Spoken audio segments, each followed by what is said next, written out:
Hello viewers, দেখছেন Iraj take আর আমি রাজরাজীব আছি আপনার সাথে। ভিউয়ার্স, কয়েকদিন যাবৎ আমাদের দেশের আইফোন ইউজাররা একটি কমন সমস্যায় পড়েছেন। সমস্যাটা হচ্ছে অ্যাপ স্টোর ওপেন হচ্ছে না, সেটা মোবাইল ডেটা দিয়ে হোক বা ওয়াইফাই দিয়ে হোক। কম বেশি কিন্তু সবাই এই সমস্যায় রয়েছেন, এমনকি আমিও কিন্তু এই সমস্যায় রয়েছি। এবং যদিও আমি এটা ফিক্স করে নিতে পারি, অ্যাপ স্টোরে গেলে can not connect to app store এরকম একটি লেখা চলে আসতেছে এবং এই মুহূর্তে দেখেন আমি ওয়াইফাই ব্যবহার করছি। ওয়াইফাই অফ করে যদি আমি মোবাইল ডাটা ব্যবহার করে অ্যাপ স্টোর ওপেন করার জন্য ট্রাই করি, সেই ক্ষেত্রে কিন্তু আমার অ্যাপ স্টোর ওপেন হচ্ছে। শুধুমাত্র ওয়াইফাই দিয়ে হচ্ছে না, বাট মোবাইল ডাটা দিয়ে হচ্ছে। এবং কয়েকদিন আগে মোবাইল ডাটা দিয়েও হচ্ছিল না, ওয়াইফাই দিয়েও হচ্ছিল না। আমি এখন ওয়াইফাই দিয়ে আবার ট্রাই করি, যেহেতু আমি মোবাইল ডাটা দিয়ে ওপেন করতে পারলাম। যদি আমি এখন আবার ট্রাই করি যে ওয়াইফাই দিয়ে আবার ওপেন হয় কি না, না ওয়াইফাই দিয়ে হয় না, can not connect to app store লেখাটা চলে আসে। তো এই ক্ষেত্রে কিভাবে করা যায়? একমাত্র বা সহজ সলিউশন হচ্ছে ভিপিএন ইনস্টল করা বা ভিপিএন কানেক্ট করা। এই ক্ষেত্রে আপনার ডিভাইসে যদি কোনো ভিপিএন অলরেডি ইনস্টল করা থাকে, তাহলে সেই ভিপিএনটি কানেক্ট করে নেবেন। এবং কানেক্ট করার পর যদি আপনি অ্যাপ স্টোরে যান, তাহলে আপনার অ্যাপ স্টোর ওপেন হয়ে যাবে। আমি অলরেডি একটি ভিপিএন কানেক্ট করে নিলাম এবং এই মুহূর্তে দেখেন আমার ওয়াইফাই চালু রয়েছে। এবং এখন যদি আমি অ্যাপ স্টোরে যাই, দেখেন এটা কিন্তু মুহূর্তেই ওপেন হয়ে গেল। তো এখন এই ওয়াইফাইয়ের মাধ্যমে আমি অ্যাপ স্টোর ওপেন করলাম শুধুমাত্র ভিপিএন কানেক্ট করে। তো এখন আমি ভিপিএনটা আবার অফ করে দিচ্ছি। অফ করে দেওয়ার পর অ্যাপ স্টোর ওয়াইফাই দিয়ে ওপেন হয় কি না সেটা আবার চেক করব। দেখেন ওয়াইফাই কানেক্ট করা রয়েছে, ভিপিএন অফ করে দিলাম। এখন যদি অ্যাপ স্টোর ওপেন করি, তাহলে কিন্তু এখন ওপেন হচ্ছে।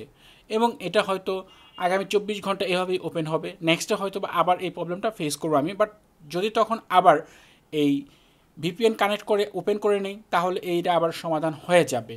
তো এটা কিন্তু সমাধান না। হয়তো এটার যে আমরা যে সার্ভারটা ব্যবহার করছি অ্যাপ স্টোরের জন্য, সেটাতে হয়তো কোনো প্রবলেম রয়েছে, এই কারণে হচ্ছে।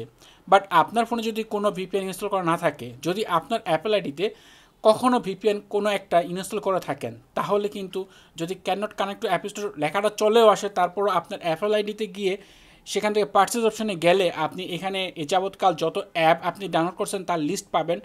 সেখান থেকে ডান পাশে যে আইক্লাউড আইকন রয়েছে, সেখানে ক্লিক করলে কিন্তু এভাবে আপনি যে কোনো অ্যাপ ইনস্টল করে নিতে পারবেন, সেটা ভিপিএন হোক বা অন্য কোনো অ্যাপ হোক। এভাবে খুব ইজিলি আপনি ভিপিএন কানেক্ট করে নিতে পারেন। এরপরে যদি আপনার কোনো ভিপিএন ডাউনলোড করা না থাকে কখনো আগে সেই অ্যাপেল আইডিতে, তাহলে আপনি আরেকটা কাজ করতে পারেন। এই জন্য আপনার ফোনের সেটিংস অপশনে চলে যাবেন, তারপর জেনারেল অপশনে চলে যাবেন এবং একেবারে নিচের দিকে দেখেন ট্রান্সফার অর রিসেট আইফোন নামে একটি অপশন রয়েছে। আপনি এখানে যাবেন এবং এখানে রিসেট নামে অপশন রয়েছে। এই রিসেট অপশনে আপনি কয়েকটা অপশন পাবেন এবং এখানে দ্বিতীয় যে অপশনটা দেখেন রিসেট নেটওয়ার্ক সেটিং, এই যে রিসেটটা, এটা দিলে আপনার ফোনের যে নেটওয়ার্ক রয়েছে সেটা রিসেট হয়ে যাবে। তারপর হয়তোবা আপনি চেক করতে পারেন যে আপনার যে অ্যাপ স্টোর সেটা কানেক্ট হয় কি না। যদি না হয়, তারপরও আরেকটা কাজ করতে পারেন, সেটা হচ্ছে যে আপনার পরিচিত বা আপনার আশেপাশে তো হয়তো অনেক ডিভাইসই রয়েছে, তো সেই ডিভাইসে আপনি হটস্পট কানেক্ট করে আপনার অ্যাপ স্টোর ওপেন হয় কি না চেক করতে পারেন। আর যদি তাও না হয়, তাহলে সেই ডিভাইসে একটি ভিপিএন কানেক্ট করবেন। ভিপিএন কানেক্ট করার পর আপনি হটস্পটের মাধ্যমে আপনার অ্যাপ স্টোর ওপেন করে নেবেন। এই ক্ষেত্রে অবশ্যই আমাদের আশেপাশে যদি আইফোন নাও থাকে, অনেক অ্যান্ড্রয়েড ফোন রয়েছে, সেই ফোনে তো আপনার ভিপিএন খুব ইজিলি আপনি ডাউনলোড করতে পারেন। এরপর সেটা কানেক্ট করে আপনার অ্যাপ স্টোরের এই সমস্যাটা আপনি ফিক্স করে নিতে পারেন।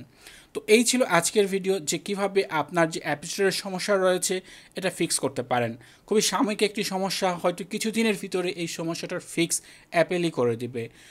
তো ভিডিওটি যদি আপনার কাছে ভালো লাগে, তাহলে অবশ্যই ভিডিওতে লাইক দিবেন, কমেন্ট করবেন। চ্যানেলটি সাবস্ক্রাইব না করা থাকলে নিয়মিত আইফোন রিলেটেড বিভিন্ন ধরনের ভিডিও দেখার জন্য চ্যানেলটি সাবস্ক্রাইব করে নেবেন।